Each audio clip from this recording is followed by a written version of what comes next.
ವಿಶಿಷ್ಟ ಕಾರ್ಯಕ್ರಮಗಳಿಂದ ಗಮನ ಸೆಳೆದ ಸಂವಿಧಾನ ದಿನಾಚರಣೆ. ಜಗತ್ತಿನಲ್ಲಿಯೇ ಭಾರತ ಸಂವಿಧಾನ ಅತ್ಯಂತ ಶ್ರೇಷ್ಠ. ಜಿಲ್ಲಾ ಉಸ್ತುವಾರಿ ಸಚಿವರಾದ ಕೆ ವೆಂಕಟೇಶ್. ಎಸ್ಎಚ್ ಚಾಮರಾಜನಗರದಲ್ಲಿ ಸಂವಿಧಾನ ಶಿಲ್ಪಿ ಡಾ ಬಿಆರ್ ಅಂಬೇಡ್ಕರ್ ಅವರು ರಚಿಸಿದ ಭಾರತ ಸಂವಿಧಾನವು ಜಗತ್ತಿನಲ್ಲಿಯ ಅತ್ಯಂತ ಶ್ರೇಷ್ಠ ಸಂವಿಧಾನವಾಗಿದೆ ಎಂದು ಪಶುಸಂಗೋಪನೆ ರೇಷ್ಮೆ ಸಚಿವರು ಹಾಗೂ ಜಿಲ್ಲಾ ಉಸ್ತುವಾರಿ ಸಚಿವರಾದ ಕೆ ವೆಂಕಟೇಶ್ ಅವರು ಹೇಳಿದ್ದಾರೆ. ನಗರದ ಪೊಲೀಸ್ ಕವಾಯತು ಮೈದಾನದಲ್ಲಿಂದು ಜಿಲ್ಲಾಡಳಿತ, ಜಿಲ್ಲಾ ಪಂಚಾಯತ್ ಹಾಗೂ ಸಮಾಜ ಕಲ್ಯಾಣ ಇಲಾಖೆ ಸಂಯುಕ್ತಾಶ್ರಯದಲ್ಲಿಂದು ನಡೆದ ಸಂವಿಧಾನ ದಿನಾಚರಣೆ ಕಾರ್ಯಕ್ರಮವನ್ನು ಉದ್ಘಾಟಿಸಿ ಅವರು ಮಾತನಾಡಿದ್ದಾರೆ. ಭಾರತದ ನಾಗರಿಕರಿಗೆ ಸಾಮಾಜಿಕ, ಆರ್ಥಿಕ, ರಾಜಕೀಯ ನ್ಯಾಯ, ಉಪಾಸನಾ ಸ್ವಾತಂತ್ರ್ಯ, ಸ್ಥಾನಮಾನ ಹಾಗೂ ಅವಕಾಶ ಸಮಾನತೆಯನ್ನ ಸಂವಿಧಾನವು ಕಲ್ಪಿಸಿಕೊಟ್ಟಿದೆ. ಡಾ ಬಿಆರ್ ಅಂಬೇಡ್ಕರ್ ಅವರು ಭಾರತದ ಸಂವಿಧಾನದ ರಚನಾ ಸಮಿತಿಯ ಅಧ್ಯಕ್ಷರಾಗಿದ್ದರು. ಶ್ರೇಷ್ಠ ಸಂವಿಧಾನವನ್ನ ಭಾರತಕ್ಕೆ ನೀಡಿದ ಅಂಬೇಡ್ಕರ್ ಅವರು ಸಂವಿಧಾನದ ಶಿಲ್ಪಿಯಾಗಿದ್ದಾರೆ ಎಂದು ಸಚಿವರು ತಿಳಿಸಿದ್ದಾರೆ. ಇನ್ನು ಅಧ್ಯಕ್ಷತೆ ವಹಿಸಿದ್ದ ಎಂಎಸ್ ಆಯಿಲ್ ಅಧ್ಯಕ್ಷರು ಶಾಸಕ ಸಿ ಪುಟ್ಟರಂಗಶೆಟ್ಟಿ ಮಾತನಾಡಿ, ಡಾ ಬಿಆರ್ ಅಂಬೇಡ್ಕರ್ ಅವರು ಸಂವಿಧಾನದಲ್ಲಿ ಸರ್ವರಿಗೂ ಸಮಪಾಲು, ಸರ್ವರಿಗೂ ಸಮಬಾಳು ಅವಕಾಶ ಕಲ್ಪಿಸಿಕೊಟ್ಟಿದ್ದಾರೆ ಎಂದರು. ಶಾಸಕ ಎಆರ್ ಕೃಷ್ಣಮೂರ್ತಿ ಮಾತನಾಡಿ, ಭಾರತ ದೇಶದ ಸಂವಿಧಾನ ವಿಶ್ವದಲ್ಲಿಯೇ ಶ್ರೇಷ್ಠವಾದ ಸಂವಿಧಾನವಾಗಿದೆ. ದೇಶದ ಏಕತೆ ಮತ್ತು ಸಮಗ್ರತೆ ಸಂವಿಧಾನದ ಕೊಡುಗೆಯಾಗಿದೆ ಎಂದರು. ಸಂವಿಧಾನದ ಆಶಯಗಳ ಕುರಿತು ಮುಖ್ಯ ಭಾಷಣ ಮಾಡಿದ ಭೋಗಾಪುರ ಸರ್ಕಾರಿ ಪ್ರಥಮ ದರ್ಜೆ ವಸತಿ ಕಾಲೇಜಿನ ಪ್ರಾಂಶುಪಾಲರಾದ ಡಾ ಪಿ ದೇವರಾಜು ಮಾತನಾಡಿ, ಡಾ ಬಿಆರ್ ಅಂಬೇಡ್ಕರ್ ಅವರು ರಚಿಸಿದ ಸಂವಿಧಾನ ಅನೇಕ ದೇಶಗಳಿಗೆ ಪ್ರಭಾವ ಬೀರಿದೆ. ಸಂವಿಧಾನದ ಆಶಯಗಳನ್ನು ದಿನನಿತ್ಯದ ಬದುಕಿನಲ್ಲಿ ಅಳವಡಿಸಿಕೊಂಡು ಅನುಷ್ಠಾನಕ್ಕೆ ತರುವಲ್ಲಿ ಸಾರ್ಥಕತೆ ಅಡಗಿದೆ ಎಂದರು. ಕಾರ್ಯಕ್ರಮದಲ್ಲಿ ಶಾಲಾ ಮಕ್ಕಳು ಸಾಲಾಗಿ ನಿಂತು ಸಂವಿಧಾನ ಪೀಠಿಕೆ, ಸಂವಿಧಾನ ಗ್ರಂಥ ಮಾದರಿಯನ್ನ ರಚಿಸಿ ಪ್ರದರ್ಶಿಸುವ ಮೂಲಕ ಗಮನವನ್ನ ಸೆಳೆದಿದ್ದಾರೆ. ದೇಶದ ವಿವಿಧ ರಾಜ್ಯಗಳ ಕಲೆ, ಪರಂಪರೆ ಬಿಂಬಿಸುವ ವೇಷಭೂಷಣ ತೊಟ್ಟ ವಿದ್ಯಾರ್ಥಿಗಳು ಕಾರ್ಯಕ್ರಮದಲ್ಲಿ ಪಾಲ್ಗೊಂಡು ಸಭಿಕರ ಮನಗೆದ್ದರು. ಕಾರ್ಯಕ್ರಮದಲ್ಲಿ ಡಾ ಬಿಆರ್ ಅಂಬೇಡ್ಕರ್ ಅವರ ಭಾವಚಿತ್ರ ಹಾಗೂ ಸಂವಿಧಾನ ಪೀಠಿಕೆಯ ಬೃಹತ್ ಪ್ರತಿಕೃತಿಗೆ ಗಣ್ಯರು ಪುಷ್ಪಾರ್ಚನೆಯನ್ನ ಮಾಡಿದ್ದಾರೆ. ವೇದಿಕೆ ಕಾರ್ಯಕ್ರಮಕ್ಕೂ ಮೊದಲು ನಗರದ ಜಿಲ್ಲಾಡಳಿತ ಭವನದಲ್ಲಿರುವ ಡಾ ಬಿಆರ್ ಅಂಬೇಡ್ಕರ್ ಪ್ರತಿಮೆಗೆ ಸಚಿವರು, ಶಾಸಕರು, ಗಣ್ಯರು ಮಾಲಾರ್ಪಣೆಯನ್ನ ಮಾಡಿದರು. ಬಳಿಕ ಸಂವಿಧಾನ ಜಾಗೃತಿ ಜಾಥಾಗೆ ಚಾಲನೆ ನೀಡಿ ಜಾಥಾದಲ್ಲಿ ಡಾ ಬಿಆರ್ ಅಂಬೇಡ್ಕರ್ ಅವರ ವೇಷಭೂಷಣ ಧರಿಸಿ ವಿದ್ಯಾರ್ಥಿಗಳು ತೆರೆದ ವಾಹನದಲ್ಲಿ ಮೆರವಣಿಗೆಯಲ್ಲಿ ಸಾಗಿದ್ದು ವಿಶೇಷವಾಗಿತ್ತು. ಜಿಲ್ಲಾ ಗ್ಯಾರಂಟಿ ಯೋಜನೆಗಳ ಅನುಷ್ಠಾನದ ಪ್ರಾಧಿಕಾರದ ಅಧ್ಯಕ್ಷರಾದ ಎಚ್ವಿ ಚಂದ್ರು, ಚೂಡಾ ಅಧ್ಯಕ್ಷರಾದ ಮೊಹಮ್ಮದ್ ಅಸ್ಕರ್, ಜಿಲ್ಲಾಧಿಕಾರಿ ಶಿಲ್ಪಾ ನಾಗ್, ಜಿಲ್ಲಾ ಪಂಚಾಯತ್ ಮುಖ್ಯ ಕಾರ್ಯನಿರ್ವಾಹಕ ಅಧಿಕಾರಿ ಮೋನಾ ರೋತ್, ಜಿಲ್ಲಾ ಪೊಲೀಸ್ ವರಿಷ್ಠಾಧಿಕಾರಿ ಬಿಟಿ ಕವಿತಾ, ಹೆಚ್ಚುವರಿ ಜಿಲ್ಲಾಧಿಕಾರಿ ಡಿ ಜವರೇಗೌಡ, ಸಮಾಜ ಕಲ್ಯಾಣ ಇಲಾಖೆ ಉಪನಿರ್ದೇಶಕರಾದ ಮುನಿರಾಜು, ಜಿಲ್ಲಾ ಪರಿಶಿಷ್ಟ ವರ್ಗಗಳ ಕಲ್ಯಾಣಾಧಿಕಾರಿ ಎಚ್ಎಸ್ ಬಿಂದ್ಯ ಇತರರು ಹಾಜರಿದ್ದರು. Bureau report Homma Nanjundanayaka, N K S ಟಿವಿ4 ಚಾಮರಾಜನಗರ.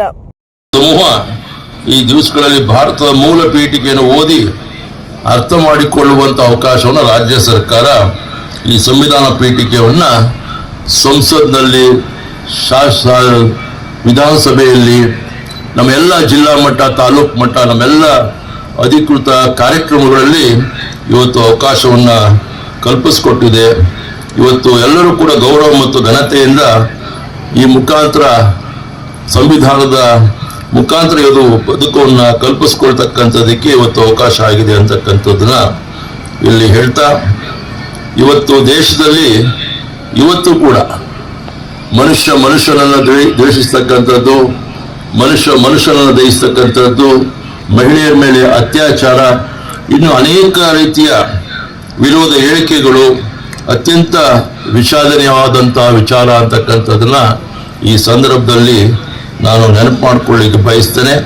ಇದನ್ನ ಭಾರತೀಯರಾದ ನಾವು ಎಲ್ಲರೂ ಕೂಡ ಅರ್ಥ ಮಾಡಿಕೊಂಡು ನಾವೆಲ್ಲರೂ ಕೂಡ ಒಂದೇ ಅಂತಕ್ಕಂಥ ಭಾವನೆಯಿಂದ ಭಾರತೀಯರಾಗಿ ಬಾಳುವಂಥದ್ದಕ್ಕೆ ತಾವೆಲ್ಲರೂ ಕೂಡ ಮುಂದಾಗಬೇಕು ಅಂತಕ್ಕಂಥ ಅಂಶವನ್ನು ಈ ಸಂದರ್ಭದಲ್ಲಿ ವ್ಯಕ್ತಪಡಿಸಿ, ಇವತ್ತು ನೆಲ್ಸನ್ ಮಂಡೇಲಾ ಅವ್ರನ್ನ ನಾವು ಸ್ಮರಿಸ್ಕೋಬೇಕಾಗ್ತದೆ. ಯಾಕೆಂದ್ರೆ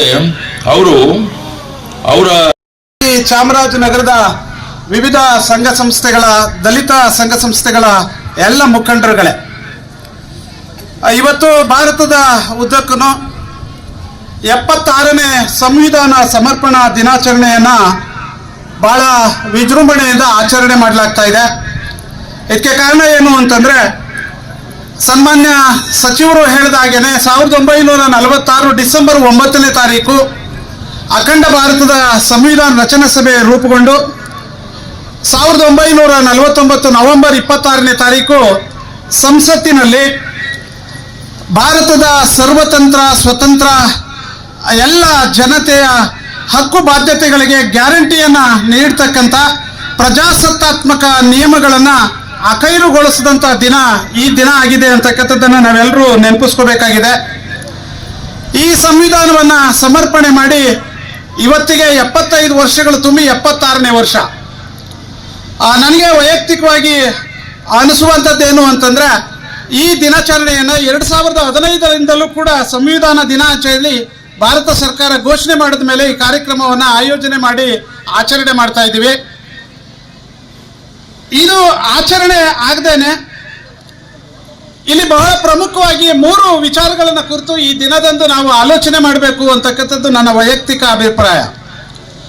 ಸಂವಿಧಾನ ಅಂದರೆ ಏನು, ಸಂವಿಧಾನ ಯಾಕೆ ಅಸ್ತಿತ್ವಕ್ಕೆ ಬಂತು, ಮತ್ತು ಸಂವಿಧಾನದ ಇತಿಹಾಸದ ಬಗ್ಗೆ ನಾವಿವತ್ತು ಚರ್ಚೆ ಮಾಡಬೇಕಾಗಿದೆ. ಮತ್ತು ಈ ಕಾರ್ಯಕ್ರಮದಲ್ಲಿ ಭಾಗವಹಿಸಿರ್ತಕ್ಕಂಥ ಚಾಮರಾಜನಗರ ಕ್ಷೇತ್ರದ ಶಾಸಕರು, ನನ್ನ ಆತ್ಮೀಯ ಮಿತ್ರರು, ಸಮಾರಂಭ ಅಧ್ಯಕ್ಷರಾದಂಥ ಶ್ರೀಮಂತ ಪುಟ್ಟಣ್ಣ ಶೆಟ್ಟಿ ಅವರ, ಈಗಾಗಲೇ ಬಹುಶಃ ಕರ್ನಾಟಕ ಸರ್ಕಾರ ಸಂವಿಧಾನ ಓದು ಎಂಬ ಕಾರ್ಯಕ್ರಮವನ್ನು ಜಾರಿಗೆ ತಂದು, ಯಾವುದೇ ಸರ್ಕಾರಿ ಕಾರ್ಯಕ್ರಮ ನಡೆದರೆ ಪ್ರಪ್ರಥಮ ಮೊದಲಿಗೆ ಸಂವಿಧಾನವನ್ನು ಓದ್ತಕ್ಕಂಥ ಒಂದು ಕಾರ್ಯಕ್ರಮವು ಜಾರಿಯಲ್ಲಿದೆ. ಅದರಂತೆ ಎಲ್ಲ ಶಾಲಾ ಕಾಲೇಜುಗಳಲ್ಲೂ ಪ್ರಾರಂಭವಾಗಿದ್ದ ಮೊದಲೇ ನಾವು ಈ ಸಂವಿಧಾನವನ್ನು ಓದುವಂಥ ವಿಷಯವನ್ನು ಅಲ್ಲಿ ಸರ್ಕಾರ ಜಾರಿಗೆ ತಂದಿದೆ.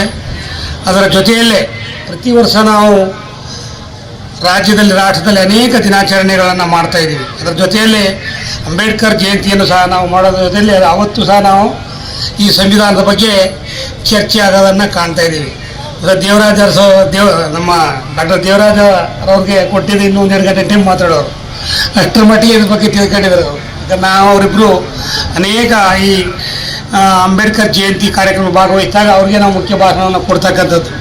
ಆ ನಿಟ್ಟಿನಲ್ಲಿ ಅಂಬೇಡ್ಕರ್ ಅವರ ಆಶಯಗಳೇನಿದೆ, ಸರ್ವರಿಗೂ ಸಮಪಾಲು ಸಮಬಾಳು ಎಂಬ ಒಂದನ್ನು ಅಂಬೇಡ್ಕರ್ ಕೊಟ್ಟಿರ್ತಕ್ಕಂಥ ಸಂವಿಧಾನ ನಾವು ಕಾಣ್ತಾ ಇದ್ದೀವಿ.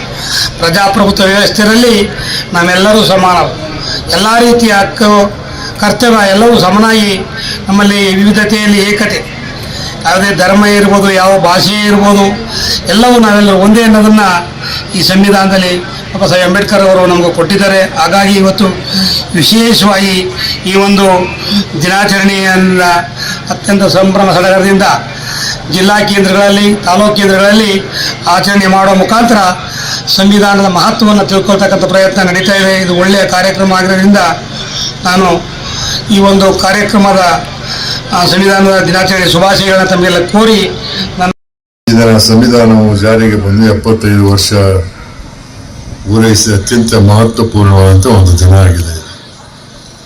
ನಮ್ಮ ಸಂವಿಧಾನ ಕರಡು ರಚನೆಗಾಗಿ ರಚಿಸಿದ ಸಮಿತಿಯು 1946 ಡಿಸೆಂಬರ್ 9ರಂದು ಪ್ರಥಮ ಸಭೆ ನಡೆಸಿ, ನಂತರ 49 ನವೆಂಬರ್ 26 ಸಂವಿಧಾನವನ್ನು ಅಂಗೀಕಾರ ಮಾಡಿದೆ. ಭಾರತ ಸಂವಿಧಾನವು ಭಾರತವನ್ನು ಒಂದು ಸಾರ್ವಭೌಮ, ಸಮಾಜವಾದಿ, ಸರ್ವಧರ್ಮ, ಸಮಭಾವದ ಪ್ರಜಾಸತ್ತಾತ್ಮಕ ಗಣರಾಜ್ಯವಾಗಿ ರಚಿಸಲು ಮತ್ತು ಅದರ ಸಮಸ್ತ ನಾಗರಿಕರಿಗೆ ಸಾಮಾಜಿಕ, ಆರ್ಥಿಕ, ರಾಜಕೀಯ ನ್ಯಾಯ, ವಿಚಾರ, ಅಭಿವ್ಯಕ್ತಿ, ವಿಶ್ವಾಸ, ಧರ್ಮಶ್ರದ್ಧೆ ಮತ್ತು ಉಪಾಸನಾ ಸ್ವಾತಂತ್ರ್ಯ, ಸ್ಥಾನಮಾನ ಹಾಗೂ ಅವಕಾಶ ಸಮಾನತೆ ಕಲ್ಪಿಸಿಕೊಟ್ಟಿದೆ. ನಮ್ಮ ಸಂವಿಧಾನವನ್ನು ರೂಪಿಸಲು ಸಂವಿಧಾನದ ಕರಡು ರಚನಾ ಸಮಿತಿ 2 ವರ್ಷ 11 ತಿಂಗಳು 18 ದಿನಗಳ ಅವಧಿಯಲ್ಲಿ ವಿವಿಧ ದೇಶಗಳು ಅಳವಡಿಸಿಕೊಂಡಿರುವ ಸಂವಿಧಾನಗಳ ಬಗ್ಗೆ ಕೂಲಂಕುಷವಾಗಿ ಚರ್ಚಿಸಿ, ಅವಲೋಕಿಸಿ ನಮ್ಮ ದೇಶಕ್ಕೆ ಸರಿ ಹೊಂದುವಂತಹ ಸಂವಿಧಾನವನ್ನು ರಚಿಸಲಾಗಿದೆ. ನಮ್ಮ ಸಂವಿಧಾನವನ್ನು 1980 ಜನವರಿ 26ರಂದು ಅಧಿಕೃತವಾಗಿ ಜಾರಿಗೆ ತರಲಾಯಿತು.